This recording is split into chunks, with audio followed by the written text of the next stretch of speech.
Edwin and Holger Quintero, the highly sought after Ecuadorian duo, have signed a pre-contract agreements to join the Gunners from Independiente del Valle in 2027. When of course they turn 18, the talent that Arsenal were getting is undeniable, and here they were alongside Andrea Berta, a man that has brought two in-demand youngsters over to the Emirates Stadium. For an Arsenal team that of course already have an Ecuador international, giving the twins a warm welcome to the Arsenal, with the profile of Edwin being a wide forward with so much flair, and Holger being a more classic number 10. As Mikel Arteta says, to see talents like Edwin and Holger Quintero joining us is very positive. We can recruit the best talent that is out there. We saw that as a good opportunity for us. I think that is something very positive, and that's where things get intriguing going forwards. Because if the goal for Arsenal is to recruit the best youngsters in the world, it looks like Arsenal have other players they are scouting. As confirmed by Simon Collins, Maurizio Micheli has now officially begun working at Arsenal. After leaving Napoli, he joins Arsenal's recruitment team in a senior position. With the arrival of a new scout working alongside Andrea Berta, it looks like Arsenal may be active in the January transfer window. As Mikel Arteta says, we always have to be prepared. The moment we have an option to improve and protect the squad, depending on what happens, we need to be open for it. And who knows what will happen between now and the window. But one thing that we do know is that Andrea Berta does have his targets. One being the very exciting Ayoub Bouyadi of Lille, a French midfielder 18 years of age that is currently one of the most in-demand midfielders in Europe. Arsenal is pushing hard for Ayoub Bouyadi and is ready to offer 45 million euros this winter. Lille's aim is to extend him to 2029 and wants at least 50 million euros next summer. Chelsea is in the race too, while PSG likes his profile and may move if their midfield changes. Now, if the goal of Lille was to extend his contract, that of course has already happened. The same day the report arrived that Bouyadi had signed a new contract, but he is a profile that Arsenal are still interested in, as already confirmed by Fabrizio Romano, and one that has so much appeal for Mikel Arteta, from being a very dynamic and powerful carrier, as well as confident under pressure, even at 18 years of age making high-level decisions. When you then think about Arsenal in the midfield, you might have Martin Mendy and Declan Rice, but behind them only Christian Norgard. The profile of Bouyadi makes sense, because if you don't sign him now, maybe in the future you regret it, missing out on a fantastic market opportunity. But then you also have a potential forward sign, with Mikel Arteta looking to improve his left-hand side. PSG's Bradley Barcola is reportedly becoming an option.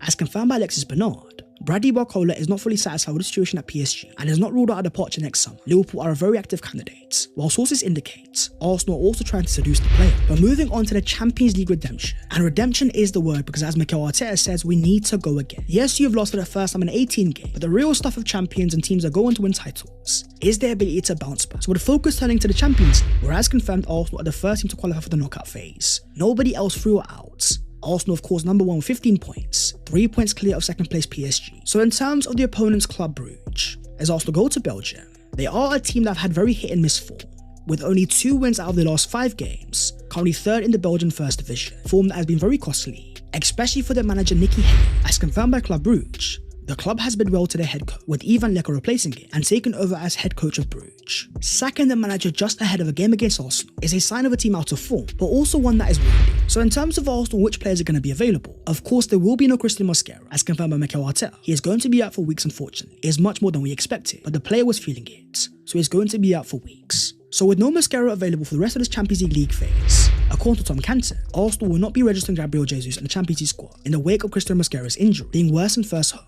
Should Arsenal qualify for the knockout rounds, he can be added to the A-list after the league phase. But with no Mosquera available, will you have Yuri Tim and Pierre Nkapie starting as centre-backs? Or will you have the return of William Saliba? As Mikel Arteta confirmed before the game against Villa, Saliba was only days away from return, and now you start to wonder, could he be available for Bruges? And even if that is the case, with Arsenal being in such a strong position in the Champions League, will they leave Saliba on the bench and rest it ahead of the more important game against Wolves on the weekend? But then you have the fitness of Leandro Trossard coming off the bench against Aston Villa and scoring a very important equaliser, but then taken off once again before the end of the game. According to reports, Trossard could face another spell on the sidelines due to a reoccurring muscle injury, with Mikel Arteta confirming his withdrawal yesterday was not due to tactical reasons, saying he started to feel it again, so we had to take him off. That left-hand side and who Arsenal are going to start there is going to be interesting, but likewise the case of the number 10. Having seen Martin Odegaard start against Aston Villa and really grown that second half, but also a player that's just returned from a long-term injury, and you could see it really get to him right towards the end of the game. Take for example this moment in the 91st minute, where Odegaard tries to press, but Matson gets easily past it. You could see by the reaction of Declan Rice, he was not really impressed.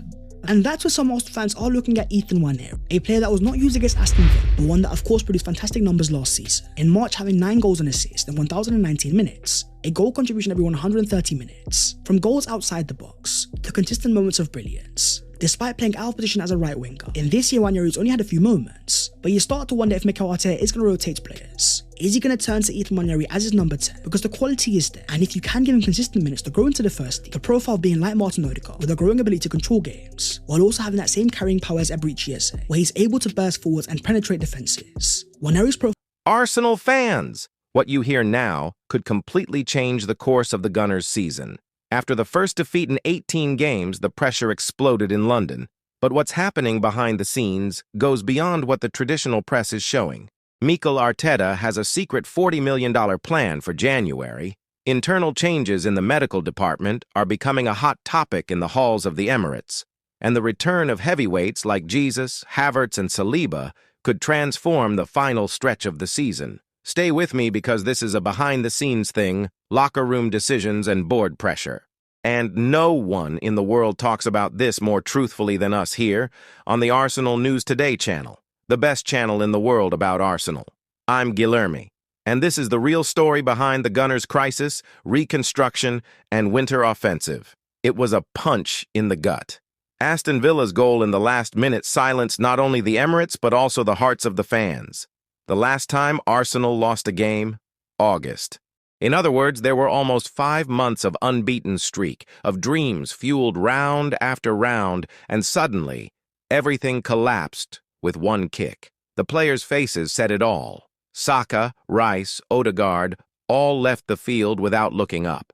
And as incredible as it may seem, this is what the fans needed to see, because only those who are hungry for a title feel the blow like that. But now comes the hardest part, reacting. And reacting with a broken squad is no easy task. Gabriel Jesus is coming back, yes, Havertz too. But the number of players in DM is scary. Timber, Mascara, Partey, Tomiyasu, and now even Trossard has felt it again. The worst? According to sources close to the club, the problem is internal. The departure of Manny Mascherano, a former soft-tissue therapist, left a giant hole in the club's physical structure. He came from Chelsea with 15 years of experience, but only lasted a few months at Arsenal.